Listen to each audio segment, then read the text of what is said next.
রামিম তিন্নি অতিথির কথা ভাবতে ভাবতে অনেক রাত হয়ে যায় এবং তারা তিনজনই নিচে এসে যে যা রুমে শুয়ে পড়ে। পরদিন সকালে ছোট মামার সাথেই আজ শহরে যেতে হবে রামিমের। ছোট মামিকে দেখার আর তর সইছে না তার। রন্টি মামা যে সত্যি সত্যি বিয়ে করেছে সেটা মোটামুটি নিশ্চিত হলেও কিছুটা দ্বিধা কাজ করছে রামিমের।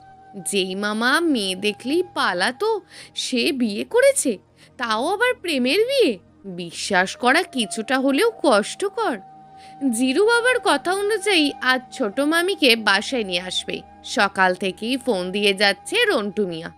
রামিমের ফোনটা বেজেই চলেছে, রিসিভ করবার নামগন্ধই নেই। রন্টু মিয়া কিছুটা চিন্তায় পড়ে গেছে। রামিম গেছে তিথির সাথে কথা বলতে, কারণ ও বাড়িতে সবাই একজনকেই খুব ভালোবাসে, সেটা হলো তিথি। বড় মামা ভীষণ রাগী, তার রাগের বহিঃপ্রকাশ একবার দেখেছিল রামিম। বড় মামি ছোট মামা দুজনকেই মেরেছিল। রামিম তিথি তখন খুব ছোট, বয়স তখন 7 হবে। সামনে যে যাচ্ছে তাকেই ধাক্কা মেরে সরিয়ে দিচ্ছে, নয়তো মারছে। এমন অবস্থায় তিথি সামনে গিয়ে দাঁড়ায়। রামিম সেদিন প্রচুর অবাক হয়েছিল তিথিকে দেখে। বড় মামা চলে গেল, রামিম ভাবে তিথি মেয়েটার চোখে অনেক মায়া। যতই রাগ থাকুক না কেন, ওর চোখের দিকে তাকালে সব রাগ পানি হয়ে যায়। সেদিনের পর থেকে রামিম তার বড় মামার আশেপাশে খুব একটা যায় না। শেষমেশ সিদ্ধান্ত হলো তিথিও সাথে যাবে। অগত্যা তিনজনে রওনা দিল শহরের উদ্দেশ্যে। রামিম যে গ্রামে থাকে তা না, তবে শহর থেকে একটু ভিতরে। সব ধরনের সুবিধাই আছে, শুধু কোলাহল নেই, শহরের ব্যস্ততা নেই, ট্রাফিক পুলিশ নেই, না আছে গাড়ির হর্ন। ঠান্ডা বাতাস বয়, কোকিলের ডাক শোনা যায়, সকালে পাখির কিচিমিচির শব্দে ঘুম ভাঙে, শহরের মতন গাড়ির হর্নের শব্দে না। রন্টু মিয়াকে বেশ খুশি খুশি লাগছে। ট্যাক্সিতে পিছে একটা সিট, সামনে দুটো। ড্রাইভারের পাশে দুজন বসেছে, রামিম, তিথি আর রন্টু মিয়া পিছনে। তিথি জানালার পাশে, রামিম মাঝখানে, ওপাশে রন্টি মামা। রামিম খেয়াল করলো তিথিও বেশ হাসি খুশি আজ। একটু পর পর রামিমের দিকে চেপে বসছে আর মুচকি হাসছে। প্রেমের লক্ষণ বেশ ভালোই বোঝে রামিম, তাই এখন থেকে দূরে দূরে থাকে তিথির থেকে। ছোট মামির নাম ঝর্ণা ইসলাম, বেশ পানি পানি ভাব আছে নামটাতে, মজা করে বলে রামিম। মেয়েটা দেখতে ভালো, উচ্চতাও ভালো, তবে চুলগুলো ছোট ছোট। রামিম হাসি খুশি থাকার চেষ্টা করছে, কিন্তু পারছে না। সে ভাবছে তিন্নির যেদিন বিয়ে হবে ও তো চলে যাবে আমাকে ছেড়ে, আমি কি আটকাতে পারবো না ওকে? মনটা ভারী হয়ে যায় রামিমের। এবার সামনে বসেছে ড্রাইভার মশাই, বেজায় খারাপ, ভুঁড়ি নিয়ে নড়তে পারে না, কিন্তু গাড়িতে বসিয়েছে 5 জন। তার ভুঁড়ির প্রশস্ততা একটা সিট দখল করেছে, তারপরও পাশে 2 জন বসিয়েছে। সেদিকে খেয়াল নেই রামিমের।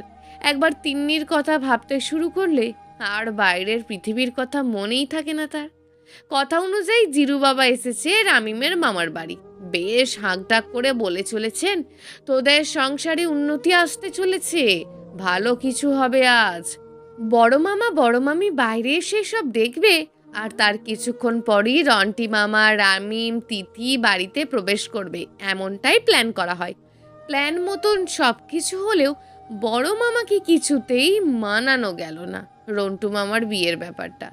ঝর্ণা ইসলাম ওরফে ছোট মামি আর রন্টি মামাকে নিয়ে নিজের বাড়িতে ফিরল রামিম। মা আর বোন, এই দুজন মানুষ সব সময় দুর্বল। রামিম দেখল তার মা বেশ খুশি হয়েছেন রন্টু মামার বউকে দেখে। রুমে এসে ঘুমালো রামিম। আপাতত কদিন এখানেই থাকবে রন্টু মামা। নিচতলায় একটা রুম সব সময় ফাঁকা থাকে, সেখানেই তাদের ব্যবস্থা করে দিয়েছেন নাজনীন বেগম।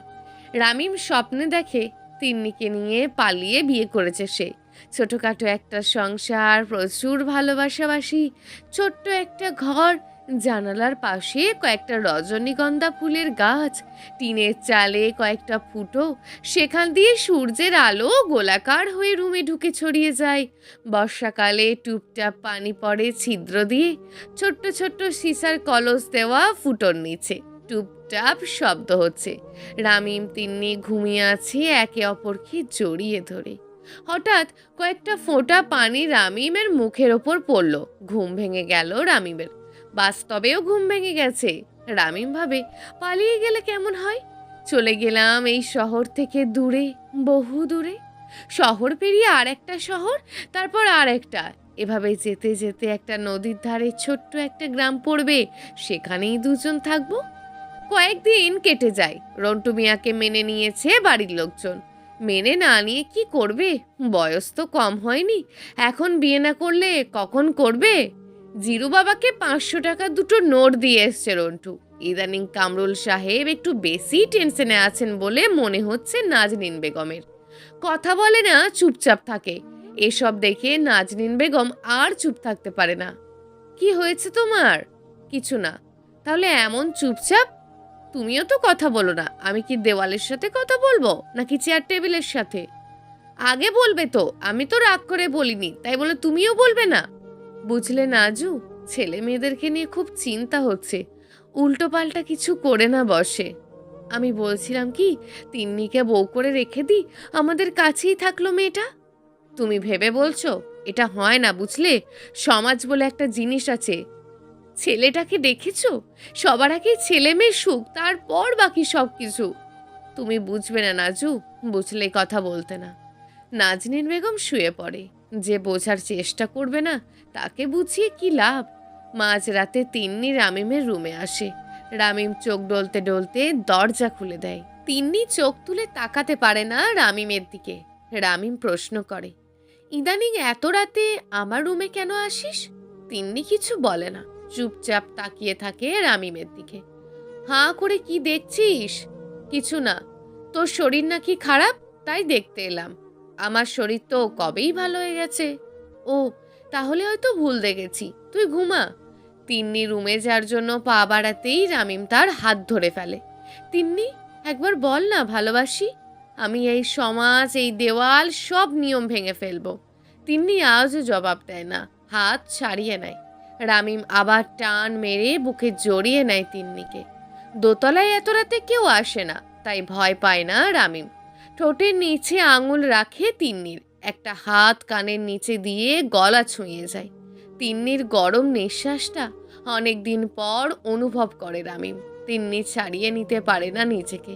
কানের কাছে মুখটা নিয়ে বলে, তুই আমাকে বিয়ে না করলে রামিম মরে যাবে যে তিন্নি, তুই দেখে নিস। তিন্নি ছলছল চোখে তাকায় রামিমের দিকে। অন্ধকারে কেউ কাউকে দেখতে পায় না, আর চোখের পানিও না।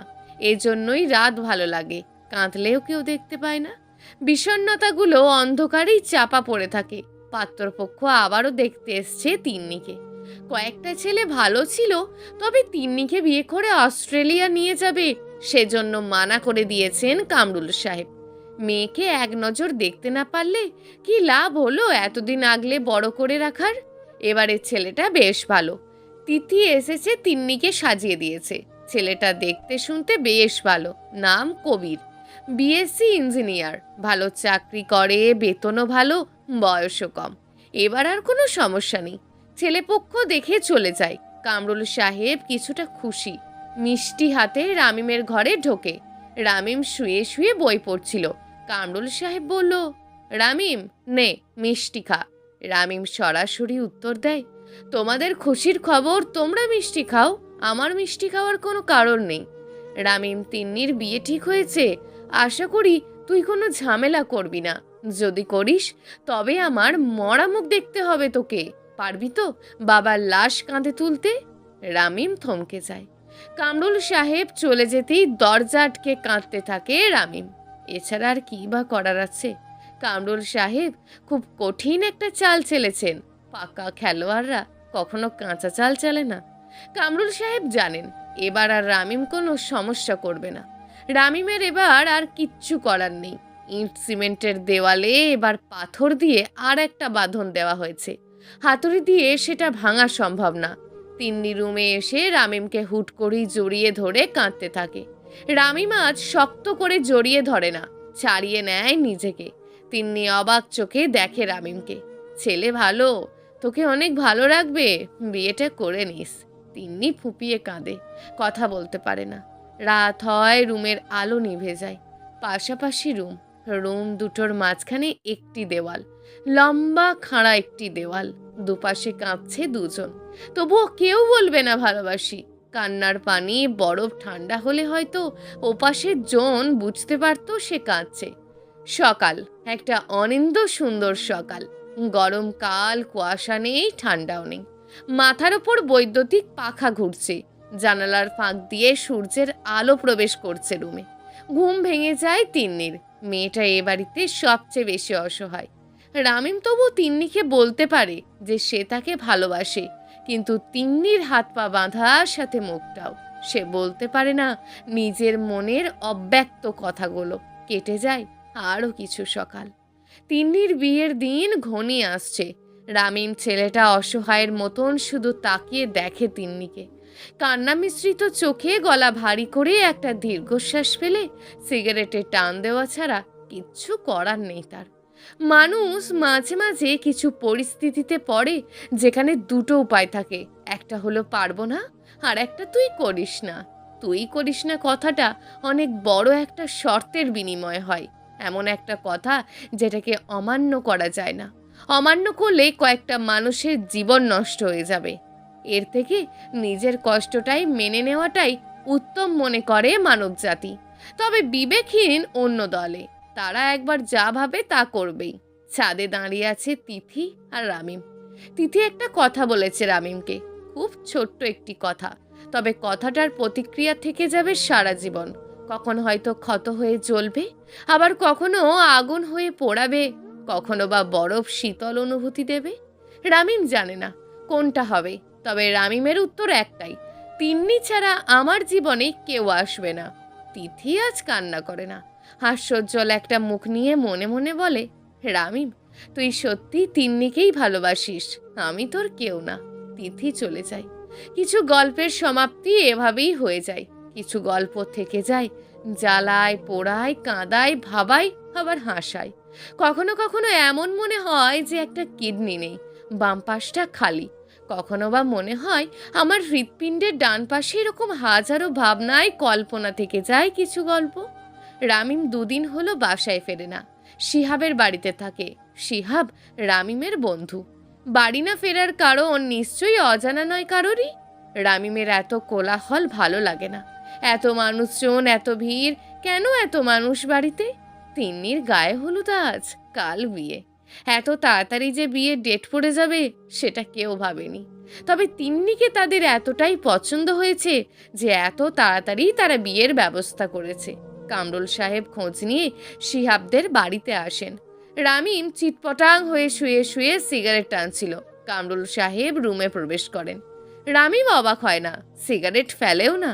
কেউ আসেনি এমন একটা ভাবনায় রামিম। কামরুল সাহেব রাগান্বিত হয়ে দ্বিতীয়বারের মতন রামিমের গায়ে হাত তোলেন। চর খেয়ে চোখ থেকে চশমাটা খুলে মেঝেতে পড়ে গেছে। রামিম মুচকি হেসে কামরুল সাহেবের পিছু পিছু যায়। সে জানেও না কেন মারল, সিগারেট খাওয়ায় নাকি বাসায় না যাওয়ায়। অবশ্য বাসায় না থাকলে তারই ভালো, এমনটাই ভাবে রামিম। রামিম পিছু পিছু হাঁটে আর ভাবে, আমি তোমার কথা রাখবো বাবা। বাহ, বাড়িটা তো বেশ ভালোই সাজিয়েছে। আজ রামিম তিন্নির বিয়ে হলে কতই না ভালো হতো। দুজনেই আজ হাসতো, একে অপরকে দৌড়ে হলুদ লাগাতো, কখনো আলাদা হতে হতো না তাদের। আগের নিয়মেই চলতো তাদের বৈবাহিক জীবন। কেউ কাউকে ওগো শুনছো ডাকতো না, ডাকতো রামিম এদিকে আয়। রামিমও হয়তো রাগ করে ঝগড়া করতো না। তিন্নি ভুল করলে চুল টেনে দৌড় দিত। দুটো বাচ্চা সবসময় বাচ্চাই থেকে যেত। কিন্তু আজ বুকে কষ্ট চেপে হাসি মুখে দেখতে হচ্ছে তিন্নির বিয়ের কাজ। কারণ সমাজ কি বলবে? রামিম বাসায় আসার পর আর বাইরে বেরোয়নি। ধোঁয়ায় কেসে ওঠে রামিম, দম বন্ধ হয়ে আসে তার। জানালা খুলে বিছানায় গা এলিয়ে দেয়। কয়েক মুহূর্ত পরই ঘুম। তিন্নি পাশে বসে আছে, কাঁদতে কাঁদতে মুখ ফুলিয়ে ফেলেছে। গা থেকে হলুদের গন্ধ আসছে। মাদকতা আর কাজ করছে রামিমের। নাজরিন বেগম মূর্তির ন্যায় দাঁড়িয়ে আছেন। দরজার পাশে কামরুল সাহেব। পানির মগ আর বালতি নিয়ে রহিমা কাকি বসে আছেন। টুনি এ ঘরে আসবে না, তার আবার অসুস্থ মানুষের এলার্জি। বাকি শুধু রোস্তম মিয়া, সেও এসে যাবে কিছুক্ষণের মধ্যেই, তাহলেই পরিপূর্ণ। রামিম চোখ খুলে তিন্নিকে দেখে, আবারও চোখ বন্ধ করে ফেলে। তিন্নি মেয়েটা বলতে গিয়েও বলতে পারে না, বাবা আমি রামিমের সাথে থাকতে চাই, ওকেই বিয়ে করতে চাই। রামিম কিন্তু ঠিকই বলেছিল, কেউ মানেনি, না তিন্নি না কামরুল সাহেব। মানিয়ে নেওয়াটাই ভালো। তবে রামিমের কি হবে? ছেলেটার কষ্টে সবচেয়ে বেশি কষ্ট পাই তিন্নি। একবার কি বলা যায় না, রামিম তোকে অনেক ভালোবাসি, তোর থেকেও বেশি, নিজের থেকেও বেশি। আমাকে নিয়ে চলে যা অনেক দূরে, যেখানে কোনো সমাজ নেই, নেই কোনো মানুষ, যেখানে কেউ জানবে না তুই আমি দুজন ভাই বোন। রামিম ঘুমের ঘোরে বলে ওঠে, তিন্নি চল না পালাই, আমি তোকে ছাড়া বাঁচতে পারবো না রে, তুই আমার না হলে আমার জীবন যে বৃথা। তিন্নি শব্দ করে কাঁদে। কামরুল সাহেব দরজা ছেড়ে নিজের রুমের দিকে পা বাড়ান। রহিমা কাকি আঁচলে মুখ ঢেকে বেরিয়ে যান। নাজনীন বেগমও চলে যান। এই সময়টা একান্তই দুজনের, রামিমের ও তিন্নির। তিন্নি সহ্য করতে পারে না। কয়েক ফোঁটা পানি গাল বেয়ে রামিমের ঠোঁটের ওপর এসে পড়ে। নোনা পানির স্বাদ পায় রামিম, তবে সে গভীর ঘুমে আচ্ছন্ন। এসবের কিছু মনে থাকবে না তার। যদি ঘুমিয়েও মানুষ দেখতে পেত, তবে লোকানো কিছু থাকতোই না। আপন মানুষটা যে তার মুখের সামনের দিকে তাকিয়ে চোখের জল ফেলছে, সেটা জানা যেত। মাথার পাশে বসে কান্না করার চাইতে মনে হয় ভালোবাসি কথাটা বলা বেশি সহজ ছিল। শুধু রামিম তিন্নি নয়, ভালো নেই এই পরিবারের কেউই। সেই হাসি ঠাট্টা আনন্দ কোনোটাই নেই। মানুষগুলো কেমন যেন মৃত হয়ে গেছে। এই মানুষগুলো আচরণে পরিবর্তন এসেছে। এসেছে টুনিরও। আগের মেয়েটা অনেক দুষ্টুমি করত, এখন গম্ভীর থাকে। আসলে ছোটরা তো বড়দের দেখেই শেখে। এই মেয়েটাও হয়তো বড় হবে একদিন, বলবে প্রেম ভালোবাসা ভালো না, এসব করলে মানুষ মারা যায়, বাইরে থেকেও আর ভিতরের থেকেও। তারপর চশমাটা খুলে আড়ালে চোখ মুছে ভাববে রামিম আর তিন্নির কথা। বড় আজব লাগে, তাই না? রামিমের ঘুম ভাঙে, উঠে বসে সে। রুমটাতে একটা বাজে রকমের গন্ধ আসছে, সহ্য হচ্ছে না। তবে ক্ষণিকের পরই বুঝতে পারল তার মুখ থেকেই গন্ধটা বেরোচ্ছে। মাথা ঝিমঝিম করা গন্ধ, মাদকতার গন্ধ এমনই। পাশে বসে দেখে তিন্নি পাশে বিছানায় মাথা রেখে আধশোয়া অবস্থায় ঘুমিয়ে গেছে। মেয়েটা তো সিগারেটের গন্ধই সহ্য করতে পারে না, এই গন্ধ কিভাবে সহ্য করেছে কে জানে। রামিম রুম স্প্রে মেরে দিয়ে তিন্নির গালে হাত রাখে। একটা চুমু আজ খেতেই হবে, নইলে ইচ্ছাটা অপূর্ণ থেকে যাবে রামিমের। যদিও এটা অবৈধ, তবে বৈধ কিছু তো কেউ মানল না, এটুকুতে ক্ষতি কি? রামিম তিন্নির কপালে একটা চুমু খায়, দীর্ঘ একটা চুমু। দম নেয় না রামিম, শ্বাস বন্ধ করে রাখে আর ভাবে যদি এভাবেই মৃত্যুটা হয়ে যেত তবে কতই না ভালো হতো। দম ফুরিয়ে যায়, না চাইলেও নিঃশ্বাস নেওয়া হয়। অথচ এভাবে শ্বাস বন্ধ করে শেষ নিঃশ্বাসটা ফেলতে পারলে সব দুঃখ ঘুচে যেত। রামিম ব্রাশ হাতে নেয়, আর একবার তিন্নির দিকে তাকিয়ে মুচকি হাসে। এ হাসি আনন্দের নয়, শত বেদনা মিশ্রিত না পাওয়ার হাসি। এ হাসি বিজয়ের নয়, কিছু মানুষের মন রক্ষার্থে পরাজয় স্বীকার করার হাসি। ওয়াশরুমে যেতেই তিন্নি চোখ মুছে। ঘুমায়নি সে, জেগেই ছিল। ভালোবাসাটা মিথ্যা নয়, মিথ্যাই সমাজের নিয়ম। দুটো মানুষ এতটা ভালোবাসে নিজেদের, কিন্তু সমাজ সমাজ বলে ভাই বোনের আবার ভালোবাসা কিসের? পৃথিবী ধ্বংসের সময় হয়েছে, নইলে কি এসব দেখতে হয়? কিন্তু পৃথিবীতেই যে অহরহ পরকীয়া হচ্ছে। একজনের বউ 10 জনের সাথে শারীরিক সম্পর্ক করছে, আবার একজনের স্বামীও কত মেয়ের সাথে শারীরিক সম্পর্কে আবদ্ধ হচ্ছে। সমাজে এটা নিষিদ্ধ নয়, গোপনে সবই চলছে। আর এদিকে ভাই বোন না হওয়া সত্ত্বেও দুটো মানুষকে পৃথিবীর সর্বোচ্চ সাজাটা দেওয়া হচ্ছে। তিন্নি মেয়েটার খুব ইচ্ছে হচ্ছে রামিমকে নিয়ে পালানোর। কাল বিয়ে, আজ এসব চিন্তা ভাবনা কোনোভাবেই নামাতে পারছে না তিন্নি। মায়া মেরে যাচ্ছে ছেলেটার প্রতি। তিন্নি ভাবে শেষ মুহূর্তে একটা অলৌকিক কিছু হোক, মিলে যাক দুজনে। রাত হয়েছে, বাড়ি ভর্তি মেহমান। নিচে সবাই আড্ডা দিচ্ছে, কত আনন্দ করছে সবাই। কামরুল সাহেবকে দোতলা থেকে লক্ষ্য করছেন রামিম, সেও অনেক খুশি। সবার খুশি মাটি করে দিয়ে তিন্নিকে নিয়ে পালাবে না সে। এই পরিবারে হাসি খুশিটা বজায় থাকুক। রামিম না হয় সবার হাসির কারণ হয়ে নিজে কেঁদে যাবে। তবে এ বাড়িতে কয়েকজন মানুষের মুখে হাসি নেই। রোস্তম মিয়া, নাজনীন বেগম আর রহিমা কাকি। তিন্নির তো ভীষণ ব্যস্ততা। শাড়ি, গহনা, নানা রকম জিনিস নিয়েই সে ব্যস্ত হয়ে গেছে। এত মানুষের মাঝেও রামিম আজ একা। এটাই একাকিত্ব। আশেপাশে পুরো পৃথিবী থাকতেও যখন মনে হয় আমি একা, আসলেই সেটা একাকিত্ব। খালাতো ভাই বোনেরা এসেছে। রামিমকে জোর করে ছাদে নিয়ে গেল। মদ্যপান এ বাড়িতে নিষিদ্ধ নয়। কোনো বড় অনুষ্ঠানের সময় বিলেত থেকে আনানো হয় কয়েক বোতল মদ। এবারও এসেছে। তারই 2 বোতল নিয়ে ছাদের গেট লাগিয়ে দিল শোভন, অনিক আর রাহাত। এই ছেলে তিনটিকে রামিমের খুব একটা পছন্দ না, তবে আজ বড় আপন মনে হচ্ছে। ওরা তিনজনে 1 বোতল খোলে, রামিম একা একটা খোলে। শোভন অবাক না হয়ে পারে না। আগের বার যখন এসেছিল তখন হাফ গ্লাস খাওয়ার আগেই পড়ে গিয়েছিল রামিম। আজ পুরো বোতল খুলে নিল। ওসব ভাবার সময় নেই। নেশার জিনিস সামনে রেখে এত কিছু ভাবতে হয় না। সব ভাবনা দূর করার জন্যই তো এসব। গুড়গুড় করে মেঘটাকে। হঠাৎ বৃষ্টি নামলে ভালোই হয়। রামিম ছেলেটার চোখের পানি কেউ দেখবে না। মাথা ভারী হয়ে আসে 4 জনেরই। 4 জন ছাদে হাত পা ছড়িয়ে চারিদিকে শুয়ে আছে, আর মনের অব্যক্ত কথাগুলো গড়গড় করে বলে যাচ্ছে এক একজন। নেশার ঘোরে মানুষ সত্য কথা বলে, তবে সকাল হলে এসব কিছুই কারোর মনে থাকবে না। সকাল হয়। রন্টি মামা বউ সহ এসেছেন। রামিম আর একবার কামরুল সাহেবের দরজায় নক নাড়ে। হাসি মুখে দরজা খুলে দেয় কামরুল সাহেব। কিছু লাগবে বাবা? হ্যাঁ বল। আমার তিন্নিকেই চাই। পায়ে ধরে ফেলে রামিম। আজ না হলে কোনো দিন নয় বাবা। 2টো মানুষের জীবন নষ্ট করে দিও না। তিন্নি কখনো ভালো থাকবে না আমাকে ছাড়া।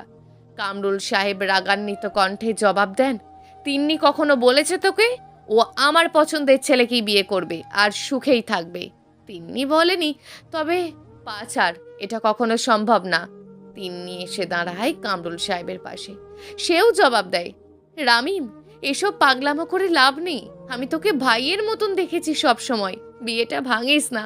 আমি হাত জোর করছি তোর কাছে। অবাক হওয়া ছাড়া আর কিচ্ছু করার থাকে না রামিমের। যার জন্য নিজের আত্মসম্মান, জেদ সব ভুলে এখানে এসে দাঁড়ালো, সে বলল ভাইয়ের মতন। আর কিছু বলার থাকতে পারে না। তিন্নি বেশিক্ষণ দাঁড়ায়নি, সেখানে কথাটা বলেই রুমে চলে গেছে। আজ কান্না করার উপায় নেই। বাড়ি ভর্তি মানুষ। কিছুক্ষণ পর হয়তো ছেলেপক্ষের লোকও চলে আসবে। হতে পারে কিছু মানুষের জীবনের সমাপ্তি আজই। হঠাৎ করেই বাড়িটা হইচইয়েতে মেতে উঠল। সাউন্ড বক্সের সাউন্ডটা আরো বেড়ে গেল। সবাই দৌড়ে গেল গেটের সামনে। ছেলেপক্ষের লোক চলে এসেছে। কামরুল সাহেব এতটাও অবুঝ নয়। তিন্নিও যে রামিমকে চাই সেটা তার অজানা নয়। তবুও সে কিছু বলছে না। এখন আর সময় নেই। বিয়েটা হতেই হবে, নইলে যে মান সম্মান কিছু থাকবে না তার। ওদিকে মানতে কষ্ট হলেও সত্যিই তিন্নি কাঁদছে না মেকআপ নষ্ট হবার ভয়ে। তার কান্না পাচ্ছে ভীষণ, তবুও কাঁদছে না। এত সুন্দর সেজে যে সে সব নষ্ট হয়ে যাবে যে। আসলেই মেয়ে মানুষকে বোঝা কঠিন। রামিম শেষবারের মতন তিন্নির রুমে আসে। চোখের দিকে তাকাতেই চোখ নামিয়ে নেয় তিন্নি। তিন্নি, বল, চল না পালাই। কেউ মেনে নেবে না আমাদের। আমি জানি তুই আমাকে ভালোবাসিস। কেন এমন করছিস? রামিম, আমি তোকে ভালোবাসি না। এই পরিবারে শুধু আমি আব্বুকেই ভালোবাসি। তার কথা অমান্য করতে পারবো না আমি। তিন্নি, তিন্নি, আমি কথাটা শেষ করতে দেয় না তিন্নি। রামিমকে বের হয়ে যেতে বলে। অসহায়ের মতন রামিম তাকায় তিন্নির দিকে। আজ সে ব্যর্থ। কারোর কাছেই মূল্য নেই রামিমের ভালোবাসার। না বুঝলো কামরুল সাহেব, না বুঝলো তিন্নি। তবে থেকে কি হবে? পৃথিবীতে তার আপন বলতে পরিবারের লোকগুলোই। তারা সবাই আজ মুখ ফিরিয়ে নিয়েছে। কেউ কি বুঝছে না রামিমের অনেক কষ্ট হচ্ছে? দরজার পাশে দাঁড়িয়ে কামরুল সাহেব তাদের কথোপকথন শোনেন। তবুও সে তার সিদ্ধান্তে অটল। 2টো মানুষ যে ভিতরে জ্বলে পুড়ে ছাই হয়ে যাচ্ছে সেদিকে কোনো খেয়াল নেই তার। শুধু বাইরেটা ঝলমল করছে সেটাই দেখছেন তিনি। বিয়ের কাজ চলছে, আশেপাশে অনেক মানুষ, কিন্তু তিন্নির চোখ জোড়া একজনকেই খুঁজে চলেছে। কিন্তু রামিম তো নেই। সে তো এতটাও শক্ত নয়। সে নিজের চোখে দেখতে পারবে না তিন্নির বিয়ে। মেয়েটাকে বড্ড ভালোবাসে যে রামিম। রামিম কোথায় তা কেউ জানে না। এমন সময় কামরুল সাহেবের মনে কি চলছে কে জানে। তবে তিন্নির চোখ ঝাপসা হয়ে আসছে। সে বারবার তাকাচ্ছে এদিক ওদিক, কোথাও রামিম নেই। বিয়ে পড়বার মুহূর্তে চোখের সামনে ভেসে ওঠে পুরনো স্মৃতিগুলো। মনে পড়ে যায় রামিমের কথাগুলো। উঠে দাঁড়ায় তিন্নি। বিয়েটা করছে না সে। কামরুল সাহেবের সামনে গিয়ে বলে, বাবা, আমি বিয়েটা করতে পারলাম না, এর চাইতে যে মরে যাওয়া ভালো। কামরুল সাহেব কিছু বলে না, তবে সে নিজেও জানে না কেন যেতে তার ঠোঁটের কোণে অস্ফুট একটা হাসি চলে আসে। তিন্নি দৌড়ায় রামিমের রুমে। বাইরে থেকে দরজা নক করে তিন্নি। দরজা খোলে না। ধাক্কা দিতেই দরজা খুলে যায়। তবে ঘরে রামিম নেই। বিছানার ওপর পড়ে আছে একটা চিরকুট। তিন্নি বিছানায় বসে চিরকুটটা হাতে নেয়। ওদিকে বাড়ির হইচই থেমে গেছে। ছেলেপক্ষের লোকজন রাগ করে নানান কথা বলে চলে যাচ্ছে। যাবে নাই বা কেন? এত কিছুর পর মেয়ে বলল বিয়ে করবে না। হঠাৎ তিন্নির বুক কেঁপে ওঠে। হাত থেকে কাগজটা পড়ে যায়। দরজার পাশে এসে দাঁড়ায় কামরুল সাহেব। তিনি আপাতত কোনো কথা বলছেন না, তবে বুঝতে পারছেন সবই। তিনি খুশি, কারণ অনেক ভাবার পর তিনি বুঝতে পেরেছেন রামিম আর তিন্নি দুজন দুজনের পরিপূরক। এরা একে অপরকে ছাড়া কেউ ভালো থাকতে পারবে না। কি আসে যায়, সমাজ কি বলল তাতে? বাঁচবেই বা আর কদিন? ছেলে মেয়ের মুখে যদি হাসিই না দেখতে পেল, তবে কিসের ভালো থাকা এই পৃথিবীতে? তিন্নি থ মেরে বসে আছে, কোনো কথা বলছে না। কামরুল সাহেব চিঠিটা হাতে নিয়ে পড়তে শুরু করেন। প্রিয় বাবা, আশা করি ভালো আছো। অবশ্য তোমার ভালো থাকার জন্যই আমি চলে যাচ্ছি। আমি জানি এতক্ষণে তিন্নির বিয়েটা হয়তো হয়ে গেছে। তুমি এবার খুশি তো বাবা? জন্মের পর থেকে আজ পর্যন্ত তোমার কোনো কথা ফেলিনি আমি। তবে তুমি কখনো আমাকে আদর করনি। সারাটা জীবন আমাকে অবজ্ঞা করে গেছো। মনে আছে তোমার? তুমি তিন্নিকে কোলে করে নিয়ে স্কুলে যেতে, আমি পাশেই তোমার শার্টের কোনায় চোখ মুছতাম। তোমার হাতের আঙুল ধরেও কোনোদিন স্কুলে যাওয়ার সৌভাগ্য আমার হয়নি। বাবা, মনে পড়ে কি তুমি রোজ খাবার টেবিলে বসে তিন্নিকে খাইয়ে দিতে? জানো, আমারও খুব ইচ্ছা হতো তোমার হাতে খাবো, কিন্তু সেটাও কোনোদিন হয়ে ওঠেনি। আমি অসহায়ের মতন শুধু চেয়ে দেখতাম। তখন এত কিছু বুঝতাম না, তবে এটুকু বুঝতাম তোমার আমাকে পছন্দ না। তুমি রোজ অফিস থেকে ফেরার সময় তিন্নির জন্য চকলেট আনতে। কই, কোনোদিন তো আমাকে চকলেট দাওনি। কখনো তো অফিস থেকে ফিরে আমাকে কোলে তুলে একটা চুমু খাওনি। সবসময় তিন্নিকেই আদর করেছো। আমি ওর আশেপাশে থাকতাম যাতে আমাকেও একটু আদর করো। কি দোষ ছিল আমার বাবা? এমন কেন করতে? তারপর একটু বড় হলাম, বুঝতে শিখলাম তোমার আমাকে পছন্দ নয়। আমি তোমার থেকে দূরে দূরে থাকতাম। তখনও কষ্ট হতো, কখনো মুখ ফুটে বলতে পারিনি। আজ বললাম, কারণ এটাই শেষ কথা। বাবা, এত কিছুর পরও না আমি তোমাকে ভালোবাসতাম। তাই তিন্নির ব্যাপারটা বলেছিলাম তোমাকে। ভেবেছিলাম হয়তো এই ইচ্ছাটা পূরণ করবে। আর তিন্নি, তোর হয়তো বিয়ে হয়ে গেছে। যাই হোক, তোকে অনেকটা ভালোবাসতাম রে। মনে পড়ে একদিন স্কুল থেকে আসার সময় তোর পায়ে কাঁটা বিঁধেছিল? আমি সেদিন নিজের পা ব্লেডে দিয়ে কেটে তোর সাথে খুঁড়িয়ে খুঁড়িয়ে হেঁটেছিলাম। তোর কাছে কাছে থাকতাম সব সময়, কারণ তোকে আমি অনেক ভালোবাসতাম। কখনো বলা হয়নি, তবে বাসতাম। তুই আর বাবা দুজনের কাছেই গিয়েছি আমি। কেউ বুঝিসনি আমার কষ্টটা। তুইও স্বার্থপরের মতন একা করে ফেললি আমাকে। যাই হোক, ভালো থাকিস, সুস্থ থাকিস, আর পারলে পাগলটাকে ভুলিস না। আমি কোথাও যাচ্ছি না। হয়তো এটাই এই পৃথিবীতে আমার শেষ দিন। তবে এতটুকু বলতে পারি, আমি মরে গেলে আমার লাশটাও ওই কামরুল সাহেব দেখতে পাবেন না। তার কাছে মান সম্মানটাই সবার আগে। আম্মুকে দেখে রাখিস, আর টুনিকে পড়ালেখা করাবি, ওকে উকিল বানাবি। আমার শেষ আবদারটা রাখিস। জানি এখন আর ভালোবাসি বলার অধিকারটা নেই, তবুও বললাম ভালোবাসি। আপাতত পরিবেশ শান্ত। কামরুল সাহেব আজ কাঁদবেন, বেশ আয়োজন করেই কাঁদবেন। তিন্নি মেয়েটা মানসিক ভারসাম্য হারিয়ে ফেলেছে। নাজনীন বেগম শব্দ করে কান্না করছেন। এ বাড়িতে আর কোনো দিন সুখ আসবে না। বাড়িটা আজ মরে গেল। রামিম চলে গেছে 2 বছর হলো। তিন্নি এখনো দরজার পাশে বসে থাকে রামিম ফিরবে বলে। সত্যিই কি ফিরবে? ছেলেটাকে হারিয়ে কামরুল সাহেব ভালো থাকতে পারেনি। মেয়েটারও এই অবস্থা দেখে তিনি আর নিতে পারেন না। তারও ইচ্ছে হয় মাঝে মাঝে সবাইকে ছেড়ে চলে যেতে। এই পরিবারটাকে নিজের হাতে হত্যা করেছেন তিনি।